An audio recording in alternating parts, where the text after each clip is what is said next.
Hi every one, unboxing video product from Flipkart. വളരെ വിഷമത്തോടെയാണ് കേട്ടോ ഈ വീഡിയോ എഡിറ്റ് ചെയ്തത്. ഒരു ബാഡ് എക്സ്പീരിയൻസ് ആണ് ഫ്ലിപ്കാർട്ട് പ്രോഡക്റ്റിൽ നിന്നും കിട്ടിയത്. ഇതിന് മുന്നേ എനിക്ക് പ്രോഡക്റ്റ്സ് ഒക്കെ മാറി വന്നിട്ടുണ്ട് കേട്ടോ. മറ്റ് ഓൺലൈൻ ഷോപ്പിംഗ് ആപ്പിൽ നിന്നൊക്കെ ശരിക്കും പറഞ്ഞാൽ 2 വട്ടം സംഭവിച്ചിട്ടുണ്ട്. എനിക്ക് പ്രോഡക്റ്റ് എൻറ്റയർലി മാറി വന്നിട്ടുണ്ട്. നമ്മൾ ബുക്ക് ചെയ്തതൊന്നും വന്നതൊന്നും അങ്ങനെ സംഭവിച്ചിട്ടുണ്ട്. പക്ഷേ ഫ്ലിപ്കാർട്ടിൽ നിന്ന് ഇതുവരെ ഇങ്ങനെ ഒരു അനുഭവമൊന്നും ഉണ്ടായിട്ടില്ല. പക്ഷേ ഇത് എൻറ്റയർലി ഡിഫറെൻ്റ് ആയിട്ടുള്ള ഒരു സംഭവമാണ് ഉണ്ടായിട്ടുള്ളത്. ഞാൻ പ്രോഡക്റ്റ് ഓർഡർ ചെയ്തു, വന്നതെല്ലാം ഓർഡർ ചെയ്തിട്ടുള്ള ഒരു പ്രോഡക്റ്റ് തന്നെയാണ്. കുട്ടികൾക്ക് യൂസ് ചെയ്യാൻ പറ്റിയ ഒരു ഓയിൽ, ലാൽ തേയിലിൻ്റെ ഡാബറിൻ്റെ ബ്രാൻഡിൻ്റെ ഒരു ഓയിലാണ് ബുക്ക് ചെയ്തത്. പക്ഷേ വന്നതൊക്കെ സെയിം പ്രോഡക്റ്റ്. കണ്ടതും ഈ വീഡിയോ ഒക്കെ എടുത്തുകൊണ്ടിരിക്കും ഈ സമയത്തൊക്കെ നല്ല ഹാപ്പി ആയിരുന്നു കേട്ടോ. പക്ഷേ ഇത് ഓപ്പൺ ചെയ്തിട്ട് ആ ഓയിൽ കാണിക്കാമെന്ന് പറഞ്ഞ് നോക്കിയപ്പോഴായിരുന്നു ബോട്ടിൽ ഫുള്ള് വെള്ളം നിറച്ച് വെച്ചിരിക്കുന്നത്.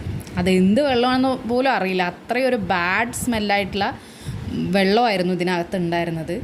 വളരെ വളരെ ബാഡ് എക്സ്പീരിയൻസ്. ഞാൻ റിട്ടേൺ ചെയ്തു കേട്ടോ ഈ പ്രോഡക്റ്റ്. ഇങ്ങനെ ആർക്കെങ്കിലും സംഭവിച്ചിട്ടുണ്ടെങ്കിൽ ഒന്ന് കമൻറ്റ് ചെയ്യണേ.